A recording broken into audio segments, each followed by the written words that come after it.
નમસ્કાર દર્શક મિત્રો, સ્વાગત છે તમારું કિસાન ખબર યોજના યુટ્યુબ ચેનલ પર। દર્શક મિત્રો, આજે આપણે આ વિડીયોમાં જાણીશું ગુજરાતમાં મેઘ સવારી। અત્યાર સુધીમાં 33 તાલુકામાં વરસાદ। આ જિલ્લાઓમાં છે યલો એલર્ટ। ગુજરાતમાં મેઘરાજા ધુવાધાર બેટિંગ કરી રહ્યા છે। છેલ્લા ઘણા દિવસથી સૌરાષ્ટ્ર અને દક્ષિણ ગુજરાતના વિવિધ ભાગોમાં વરસાદ વરસ્યો છે। આ દરમિયાન હવામાન વિભાગે રાજ્યમાં અતિભારે વરસાદની આગાહી કરી છે।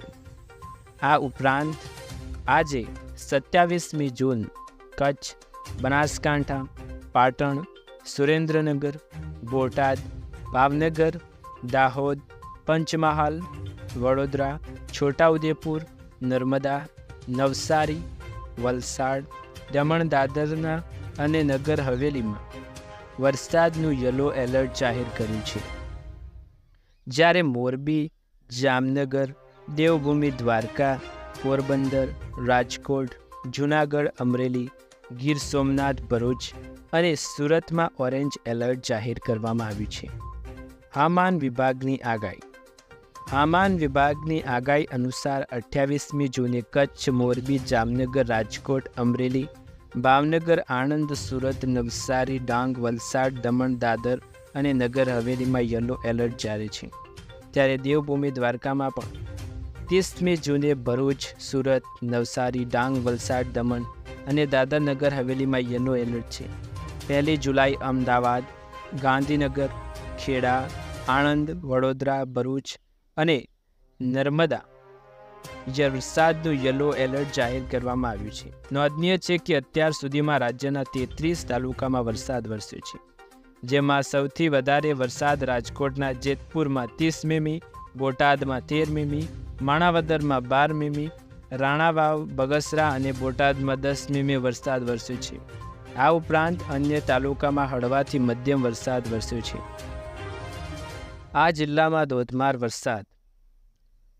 જૂનાગઢના માણાવદરમાં વિવિધ વિસ્તારમાં હળવોથી મધ્યમ વરસાદ ખાબક્યો, જ્યારે અમરેલી જિલ્લામાં બગસરા અને તેની આસપાસના ગ્રામ્ય વિસ્તારોમાં મેઘમહેર થઈ છે। બોટાદ શહેર અને જિલ્લાના કેટલાક વિસ્તારોમાં વરસાદી માહોલ જામ્યો છે, જ્યારે ભાવનગર શહેરના અનેક વિસ્તારોમાં ધોધમાર વરસાદ વરસ્યો હતો। આ ઉપરાંત યાત્રાધામ, શામળાજી અને આસપાસના વિસ્તારોમાં ધોધમાર વરસાદ ખાબક્યો હતો। વરસાદની આગાહી વચ્ચે વહીવટી તંત્ર એક્શનમાં। રાજ્યમાં ભારેથી અતિભારે વરસાદની આગાહી વચ્ચે વહીવટી તંત્ર એક્શનમાં છે। 8 જિલ્લામાં એનડીઆરએફની એક ટીમ તૈનાત કરવામાં આવી છે, જેથી કોઈ પણ પરિસ્થિતિમાં રાહત કાર્ય થઈ શકે અને લોકોનો જીવ ન જોખમાય। એ સાથે જ અન્ય સમાચાર વિશે વાત કરીએ તો ઉપલેટામાં નદીના પૂરે પુલને લીધો ઝપેટામાં, 20 ગામો બન્યા સંપર્ક વિહોણા। આજના મુખ્ય સમાચાર ઉપર નજર કરીએ। દર્શકો, વિડીયોમાં આગળ વધતા પહેલાં વિડીયોને લાઇક કરી દેજો અને હજુ સુધી આપણી ચેનલને સબસ્ક્રાઇબ નથી કરી તો ચેનલને સબસ્ક્રાઇબ જરૂર કરી લેજો। ગુજરાતના વિવિધ જિલ્લાઓમાં અને તાલુકામાં ભારેથી અતિભારે વરસાદ વરસી રહ્યો છે। સૌરાષ્ટ્રમાં મેઘરાજા મન મૂકીને વરસી રહ્યા છે, જેના કારણે નદી નાળા છલકાયા છે। આ દરમિયાન ઉપલેટાના ચિત્રાવાડ અને ખીરસરા વચ્ચેનો પુલ તૂટ્યો। ભારે વરસાદને કારણે મોજદીમાં પૂરી આવતા આ પુલ તૂટ્યો છે। 20 ગામોને જોડતો પુલ તૂટી ગયો। આ પુલ તૂટતા ચિત્રાવાડાથી 15થી 20 ગામોના લોકોને હાલાકી વેઠવાનો વારો આવ્યો છે।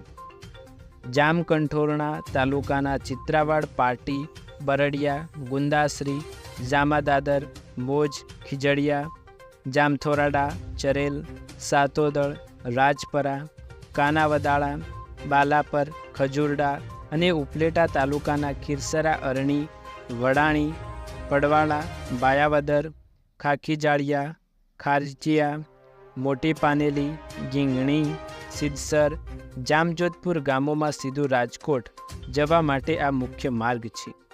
આજે આ જિલ્લાઓમાં વરસાદની સ્થિતિ છે। અમદાવાદીઓ ક્યારે નહીં ભૂલે આજનો દિવસ। 27 વર્ષ પહેલાં એક જ દિવસમાં ખાબક્યો હતો 27 ઇંચ વરસાદ।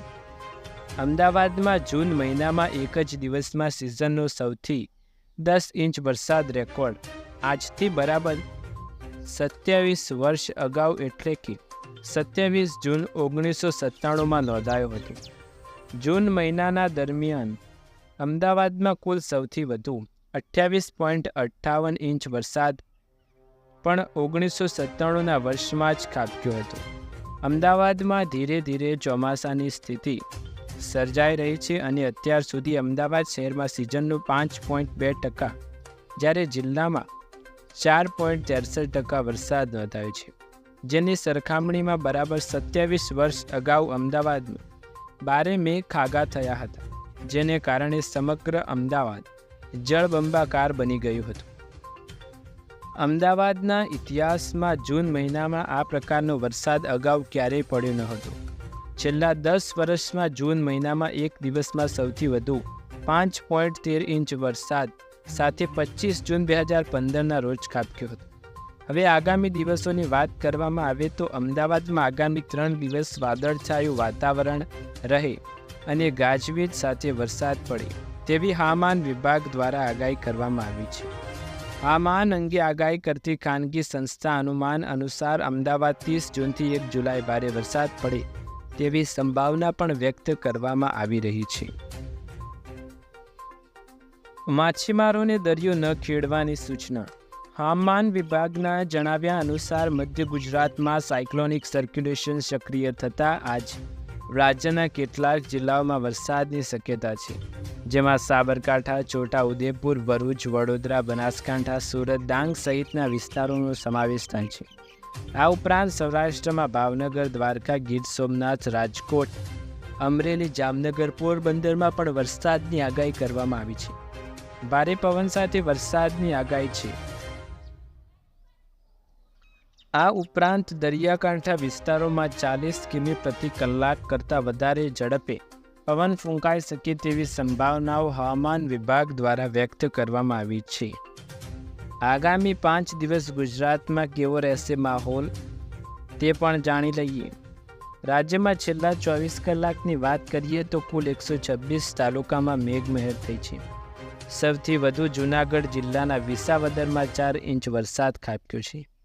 આ ઉપરાંત સવાર 6 વાગ્યાથી લઈ બપોર 2 વાગ્યા સુધીમાં 16 તાલુકામાં વરસાદ વરસી રહ્યો છે, જેમાં સૌથી વધુ સુરતના ઉમરપાડામાં 1.25 ઇંચ વરસાદ વરસ્યો છે. સાથે જ વાત કરીએ મધ્ય ગુજરાતમાં 4 દિવસ માટે ભારે વરસાદની આગાહી વ્યક્ત કરવામાં આવી છે. એ સાથે સાથે અંબાલાલ પટેલની આગાહીમાં પણ જણાવવામાં આવ્યું કે આ ઉપરાંત જુલાઈના અંત સુધીના કેટલાક વિસ્તારોમાં 10 ઇંચ વરસાદની સંભાવનાઓ પણ વ્યક્ત કરાઈ રહી છે. દર્શક મિત્રો, આ હતા વરસાદને લઈ મહત્વના સમાચાર. તમને વિડીયો પસંદ આવે તો વિડીયોને લાઇક, શેર, કમેન્ટ કરો. હજી સુધી કિસાન ખબર યોજના યુટ્યુબ ચેનલને સબસ્ક્રાઇબ નથી કરી તો ચેનલને સબસ્ક્રાઇબ કરી બેલ આઇકન જરૂર દબાવો. ફરી એકવાર નવી માહિતી, નવા સમાચાર લઈને જલ્દી જ તમારી સાથે મળીશું. ત્યાર સુધી તમારા બધાનો આભાર.